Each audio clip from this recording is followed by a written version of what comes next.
Hello and welcome. I'm Jenny, founder of Gentle Landmark and the host of Gathering Voices. This season, we're exploring cultivation, what it means to intentionally grow our relationships, our work, and the communities we surround ourselves with. Each conversation is an invitation to slow down, listen deeply, and connect with the voices that bring clarity, alignment, and peace. Thank you for being here and for cultivating space for meaningful connection. In this episode, we sit down with women's empowerment coach Kelly Wood to explore identity, life transitions, and how women quietly lose and reclaim themselves over time. From navigating motherhood and burnout to noticing the subtle signs of something feeling off, this conversation is a reminder that coming back to yourself can begin in small, intentional ways. Hi, Kelly. How are you? I'm good. How are you, Jenny? I'm good. I'm so glad to have you on our podcast today to talk about identity, life transitions, and reclaiming yourself specifically as a woman. I'd love for you to introduce yourself. I'm Kelly Wood. I'm a women's empowerment coach and the founder of Brand New Day Coaching.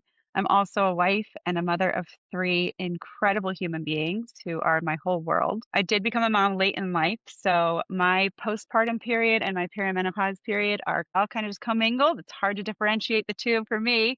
I'm sure there's other moms out there like me, but that is what spurred me into my career path. Amazing. Hearing that those two merged and started your career path, can you share what your identity was before and what it has started to look like now? So before kids, my identity was shaped by where I worked, what I did, and also where I fell in line as far as the child of my family. I was the middle child, but also the eldest daughter. So whose daughter was I? Whose sister was I? Where did I work? What was my career path? And then once I became a mom, my identity was then shaped by the fact that I was a married woman who is a mother. Listen, that's how I introduced myself first, isn't it? But I think what's interesting is the way I've had to up and reflect on who actually I am, what my interests are, and what I love these days. Yeah. You started to hit on a really interesting topic about before you became a mother and being a woman and all these thoughts that get put into our heads at a young age and how that story plays into who we become as a mother, caretaker, and some of us with our jobs. Do you have any insights on that? Yeah, definitely. I mean, I think as women, a lot of us grow up learning that our value comes from being helpful or accommodating, responsible, or even just not even rocking the boat, especially if you grow up in a household that there is a lot of I don't want to say trauma, but just a lot going on and other people's needs, you take a Yeah. smaller shape, smaller form. You just want to be minimizing your own needs, be less demanding, lower maintenance. And then our identity becomes formed around the roles that we play and the expectations that other people have on us rather than our own authentic self-discovery. So I do think that over time, as we just said, women do become known as the caretaker, or myself, I was known as the peacekeeper. If there was conflict, then I was the one helping to resolve that. And I can say that there's other women who are maybe the one who holds everything together. They're the glue of the family or even their friend group or whatever. And a lot of these overlap. Um, and while all of these are extremely meaningful roles, they're also what quietly forms the entire foundation of a lot of women's identity. Yeah. Absolutely. It's funny we're talking about this because I'm in therapy and I have learned that a lot of my triggers or trauma, those are kind of like buzzwords, but they come from a very, very early on stage of my life. And my therapist one day kind of joked around saying like, you should write a book. And now I'm actually writing a book. Okay, uh, I love that for you. yeah, it's kind of wild, but I'm digging really deep into the foundations of me and little me essentially. Mhm. And when I started to navigate the whole concept of connection and community, and it's wild how early in life it really does hit specifically for young girls and us obviously becoming women, that I'm curious if it hits that same way for men, which through my recollections and my personal experience, I don't believe it does. I'm sure it does to an extent, of course, but in a different way.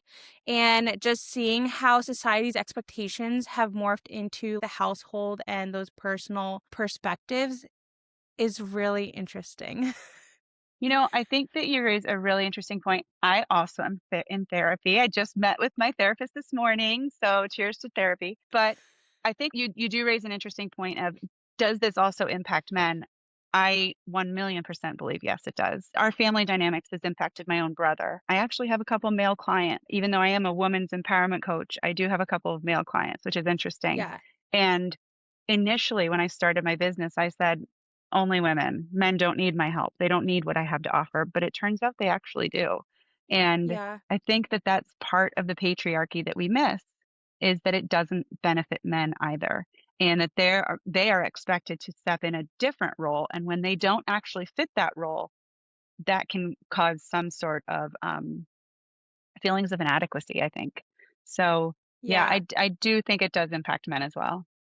Yeah, and I would agree too. It definitely hits men. I think it's just different in compared to how it affects us, right? And the way that men have a certain role, just like we as women have a certain role, it just affects us differently. And Mhm. it's unfortunate that I think as a majority, we all don't recognize it or speak on it and don't allow light of conversation to be talked around these topics. Definitely, definitely. It's a much larger conversation than we're having as a society, for sure. Although it is Absolutely. it is starting to happen. It is It starting to happen. definitely is. Well, like, so I'm 32, which to me that seems fairly young still. Yeah, definitely. And when I was growing up, we didn't talk about therapy necessarily. Even at that time, that was the 1990s. And Mhm. I feel like we're just slowly getting into normalizing it possibly. But we definitely have a lot of work to do to get there. 100%. Yeah, I think mental health is not as valued as it needs to be, although we are getting closer. Yeah, absolutely. With that being said, we're talking a lot about mental health. How do you navigate different life transitions with your clients and how do you go about supporting them? What is that process when you are coaching to support your clients in those bigger life changes and transitions? Sure. I think it would be important if I start with where my own life transition started. Yeah. After the birth of my 3rd child, she never slept.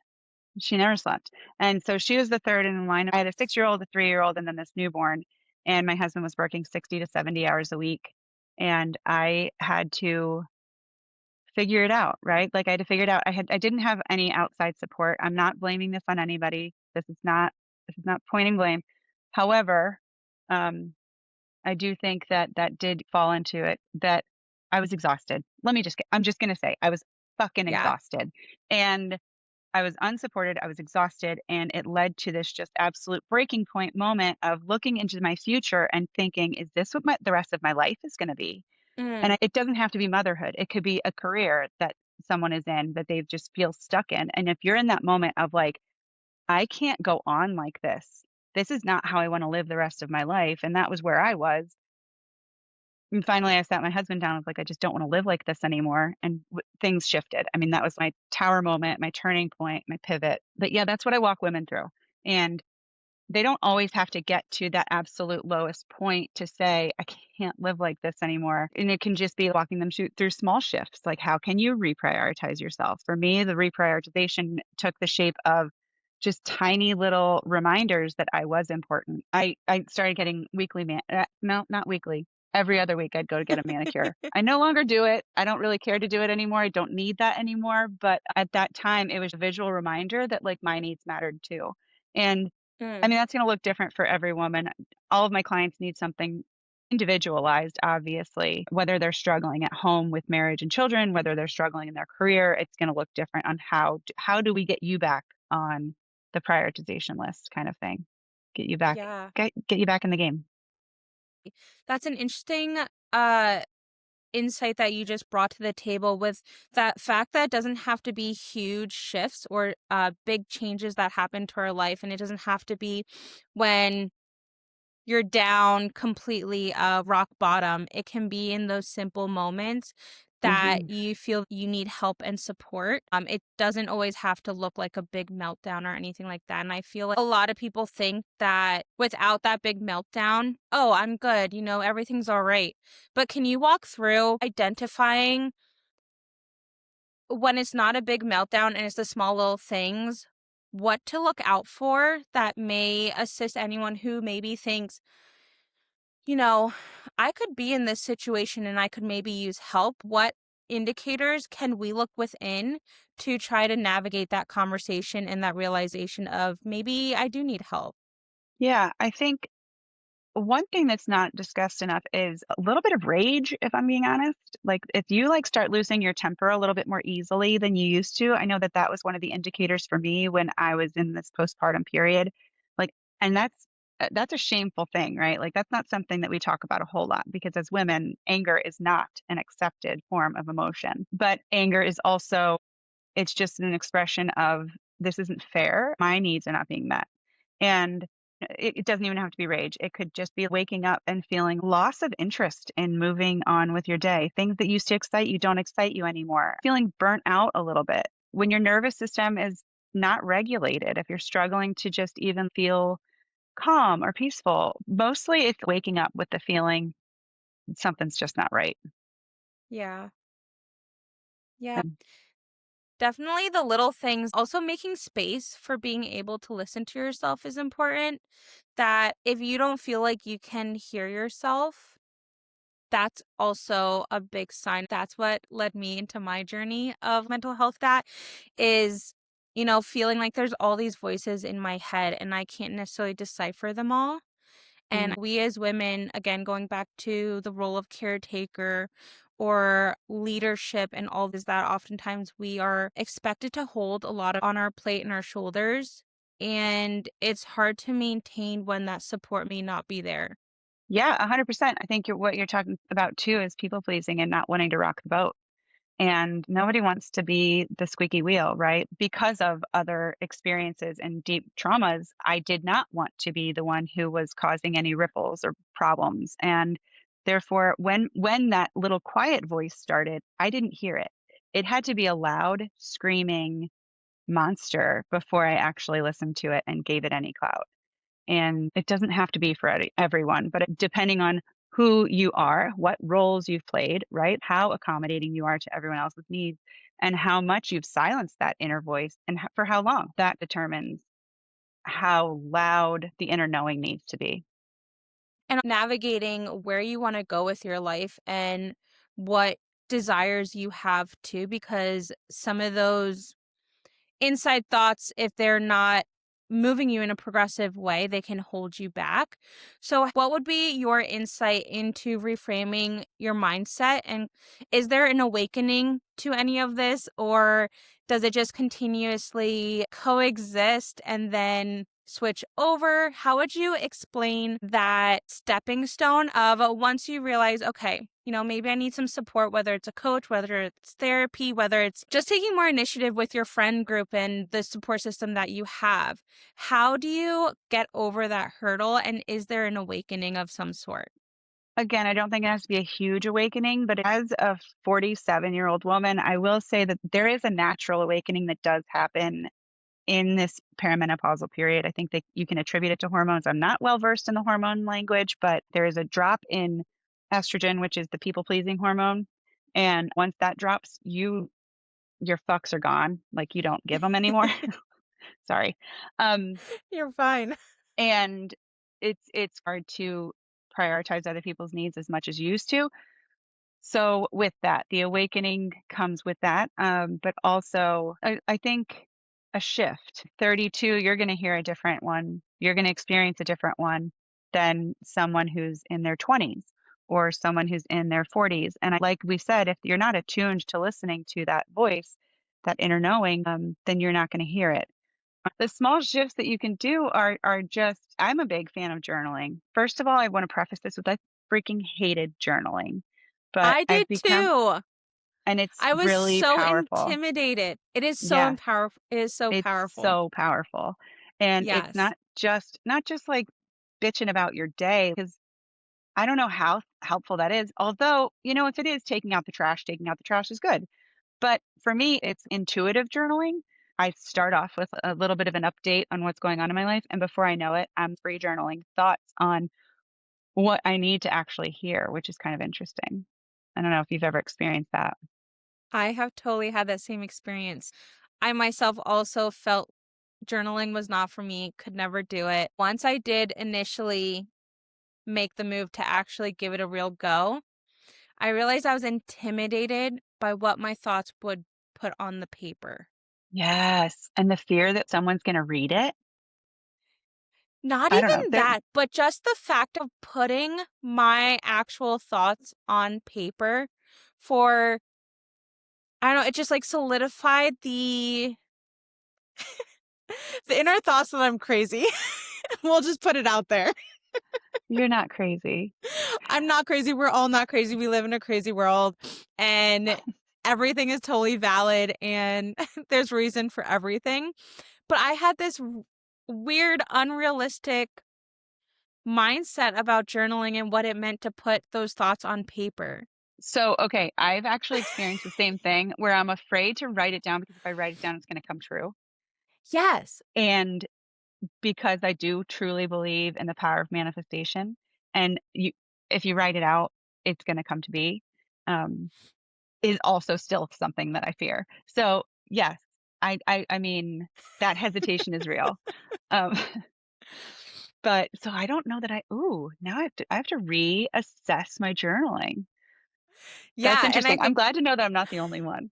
not the only one at all. And I thought that as soon as I put those words on paper, people would then see me differently for some reason in a way that now my secrets were out. Like the things that were in my head were now out of the box.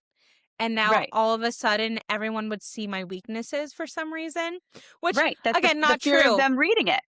Yeah. And again, your weaknesses are only your strengths too. It's Mm, all about, turning them into a way that can support you in what you're looking for. love it. Yes. Journaling. Turn your weaknesses into strengths. I love that. Yeah. Yeah, journaling. Journaling is I think that's a huge piece of awakening, because it Yeah. does reveal your true inner thoughts. It can guide you back into where you're meant to be, right? Like who you actually are. It'll help you to re-identify. If you've never even had the opportunity to identify who you are, it can help you to do that. Or if you've lost sight of who you are, it can help you to reclaim that. I'm a Absolutely. big fan. As uncomfortable as it is to get started, it's valuable. Very valuable. And with you saying to be able to identify yourself, Mhm. I, for one, realized that through journaling and the help of therapy and my therapist, which she's amazing, I have a really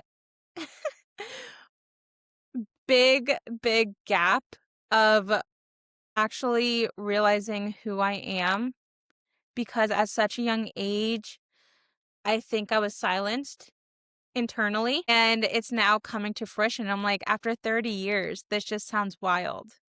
Mm.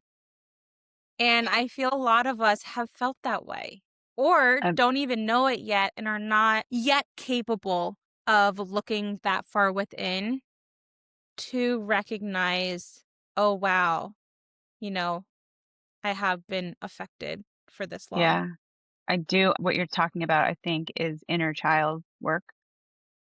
Am I right? Okay. Absolutely. Is that you do a lot of inner Absolutely. child work with your therapist? I Yes. am still working with my inner child and my inner teenager, who that's an interesting one to dive into, honestly. I I have found when I wanted to reconnect truly with who I am at my core, my inner teenager is a really good guide Mm. because what I was into, who I was, how I was expressing myself was I think the core of who I truly was. Even though also at an early age I was silenced. I think my mom told me for like a year I didn't speak. Oh, wow. So you were like truly physically silenced based I on only talked experiences. I talked very minimally, like very minimally. Yeah. I think I was shell shocked by things that were going on around me, but That's a conversation for another time, Jenny. We can take that offline. That's not No, for here. yeah.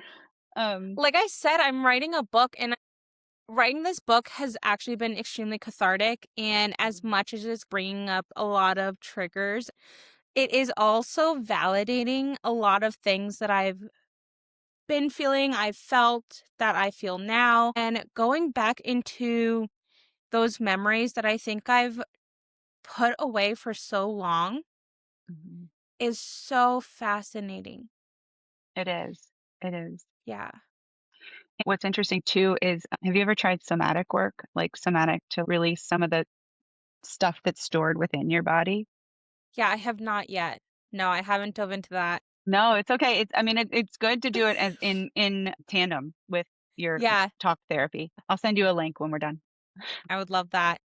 So, we've been talking about diving deeper into your identity and navigating who you are, maybe where you feel like you lost your sense of self, whether it's from early childhood, teenage experiences, becoming a mother, diving into that caretaker individual. What are the beginning processes of reclaiming yourself that you've noticed from your client work? Well, again, going back to the career, if they're stuck in a career that just is not aligned and they wake up in the morning and they absolutely dread going to this job, helping them navigate transitioning out of that is one of the things. And where is their passion? Where is their passion? And that's a scary thing to leap into. Everyone wants the other side of the transition, but no one wants to walk through the discomfort of Mm, actually burning it all down before we rebuild, yeah. which is something that actually my therapist and I are talking about today, and how that's something that women struggle with. I think one of the big consistencies is that women feel the need that they have to carry it all, that they have to shoulder the load. And speaking mostly for wives and mothers, taking on the role of, I mean, the maid, the cook, the grocery shopper, the meal planner, the family CEO, basically, even if and when they are working full time, which is extremely unfair. They're still shouldering the brunt of the work. Even to the point that they're managing the relationship with the in-laws on behalf of their husband. That's something that they assume the role and assume the job. I don't know why do we do that? I've done it. Why do we do that? I've done it as well. What what is that? I don't know. So, helping them to set boundaries around things like that and saying, "This isn't okay. I don't need to be the only one doing this. This isn't my job. You had a relationship with these people before we were married. You can help." Or, "You had to feed yourself before we were married, so you can help. I'm not this person. I'm not the only one who needs to be thinking about these things." Yeah. The boundaries being set around there. But yeah, beyond that, though, the conversation is about worthiness and the feeling that if they don't this was something that I personally struggled with and had to learn was I didn't feel worthy to ask for help. I didn't feel worthy to receive help. And therefore, even just generally acknowledging that I needed help felt like a failure. So when you're talking about juggling all of those things that I just mentioned, it's also a worthiness thing. And to actually do the deep work of I am worthy, I do deserve help, I do deserve love. And I mean, that opens so many more possibilities too. Yeah. Would you say are some ways to take steps back to navigating your identity? Are there any types of activities or mantras or anything that you think is helpful to share with people who might be listening to help them get back to fostering, or even finding who they are? Yeah, we mentioned the inner child stuff and remembering what you enjoyed at 5 as far as play. Did you enjoy painting? Did you enjoy coloring? Getting back in touch with that part of yourself that it for fun and joy and what did you like at that age? And then as I said, I think who I was as a teenager, what kind of music was I listening to? What were my hobbies before I had major responsibilities, right? Who was I then before I had to take on careers and jobs and earning and family and all of the other things. And for me personally, I loved oil painting and I used to redecorate my room constantly. I loved it. That was a passion. So I do like home decorating. But also, I bought myself a pair of Doc Martens because I am a grunge girl, and that was who I was in the Yes. 90s. So leaning back into that, again, listening to music you liked when you were young, before you had the weight of the world, before you had the responsibilities, before the world told you who you were and what you liked, just getting back in touch with who you were then. And then if you didn't even like that stuff then maybe that's a conversation too. I don't know. Yeah. But No, I think those are really helpful things. That's funny because I recently got a coloring book. It's like unicorns. And at the end of the night, I'll put on a show and just color, and then the back is open so that the ink doesn't bleed. So I take it upon myself to journal then in the coloring book. So yeah, those I are really love that. good guiding steps for if, you're wanting to get back to a sense of yourself or a sense of fun or a sense of whimsy. I think those are all really good things to note. So thank you Yeah, for and calling those out. you're welcome. And if you're not connecting with the things that you loved at that age, that's fine too. Maybe just try new things. Make space to try new things and stay open-minded until something clicks. Maybe there's a workshop or something that you just go and show up and try it out. And if it doesn't fit, Absolutely. then move on to the next. 100%. I love this. Well, Kelly, thank you so much for joining me on Gathering Voices. This is your moment. Do you have anything going on? Are you accepting clients? What's going on for you that you want to share? Yes. I'm always accepting clients. You can find me at brandnewdaycoaching.com and at brandnewdaycoaching on all social media. Also, I'm excited to announce that I am launching my own podcast. It's called Grow and Glow, the Midlife Reclamation Podcast. That will be starting in the beginning of April. So I think it may be before this comes out. Yeah, I think Okay. it may be. Yeah. Okay. Well, this has Awesome. been amazing. Thank you so much for having me, Jenny. Yeah, thank you. And I appreciate the conversation and the openness, and we'll continue to talk. Sounds good. Thanks, Jenny. All Take right. care. Bye. Thanks for joining us on this episode of Gathering Voices. If this episode resonated with you, stay in touch with Gentle Landmark for future gatherings and conversations rooted in intention and community. Stay connected, stay inspired, and let's continue to celebrate the voices that shape our world. Until next time, take care and share your story.